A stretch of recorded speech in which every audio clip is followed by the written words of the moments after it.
Good morning. This is the International Arbitrage 2023, and we're here at the east coast of Barbados. The kids are horse riding, so I'm down here putting some thoughts, some videos for next year for clients, friends, community. Get down all this stuff that we want to talk about. I'm probably very busy the first third of the year, and so my strategy is to optimize my time by deploying lots of videos so that people can still access what I'm thinking while I'm engaged in the day-to-day kind of operational stuff that guys like us do, helping clients with transactions, paperwork, and working out what to do and whatnot. That all takes time. And of course, you have to make time in there for health. You have to make time in there for family. I'm certainly focusing on that going forward. Health and family linked. Yeah, make some videos about those as well. So today the topics are really about CRS, information exchange, confidentiality. The new US CTA is coming into effect in 2024, and around about from February 2024, the Federal Beneficial Ownership Registry will begin to accumulate information. There will be submissions being made continuously, and we have now seen the rules and regulations whereby foreign law enforcement agencies can access information in that registry. This is new for the US. The US now has a basis for exchanging information other than the ones that existed before. Then there's the John Doe mechanism where foreign governments can use the John Doe legal mechanism to get banking information and other information that they need for their residents who have bank accounts, structures, and what have you in the US. And of course, the other problem that people who've been banking using US private banks and the custodians and trustees are going to face is that if you have been committing tax evasion, as in you have not been declaring your US income at home, Mexico or Brazil or Colombia or Ecuador or Argentina or Peru or wherever you are, Chile, if you've not been declaring your income at home, then you potentially could be indicted for wire fraud in the US. Now, this is going to put your lawyers, US lawyers, in a bind because if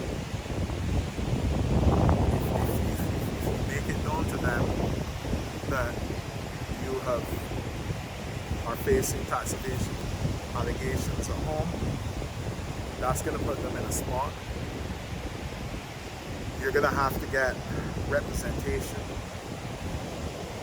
and it's going to get very complex very quickly. But I'll make separate videos about how to handle, because there's some very practical problems around potentially being indicted in the US. The number one thing you need to think about is protecting the family. If you have children at school in the US, then there's a lot of things you have to think about.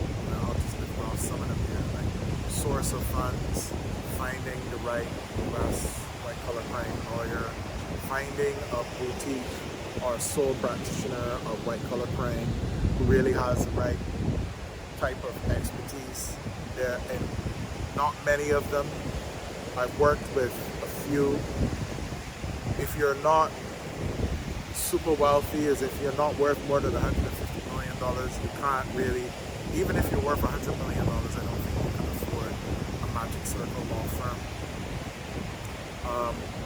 My professor, who was a US attorney, told me if you get indicted in the US, it takes 8 years to go through the system, and that's even if you're innocent.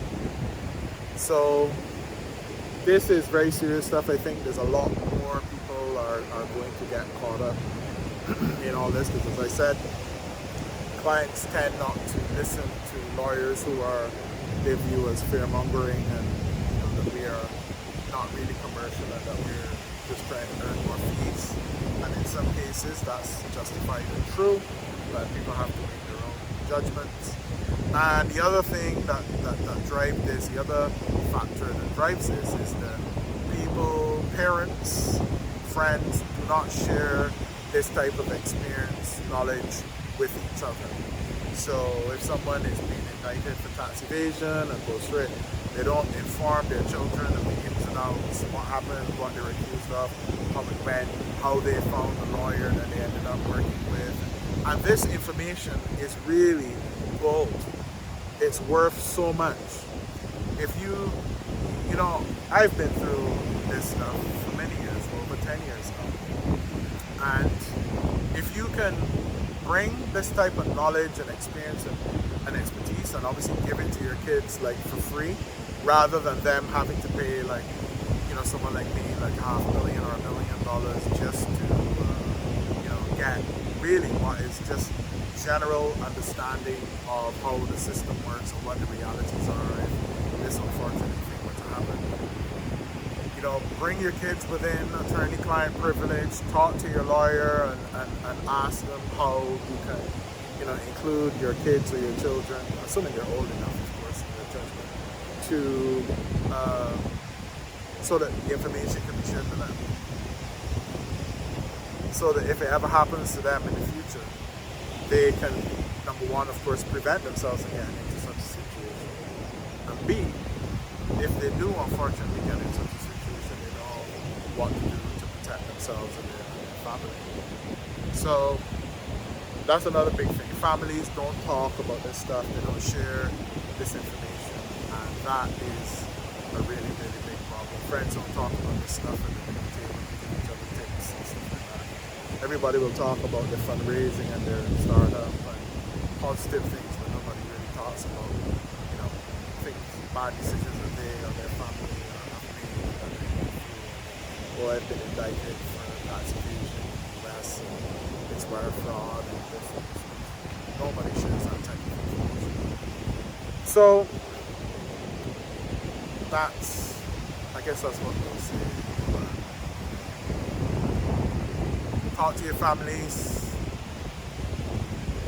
be practical, don't ignore this stuff, make sure that you are good on both sides of the border, and then basically once you are good on both sides of the border, you're free to get with whoever you want to. Plans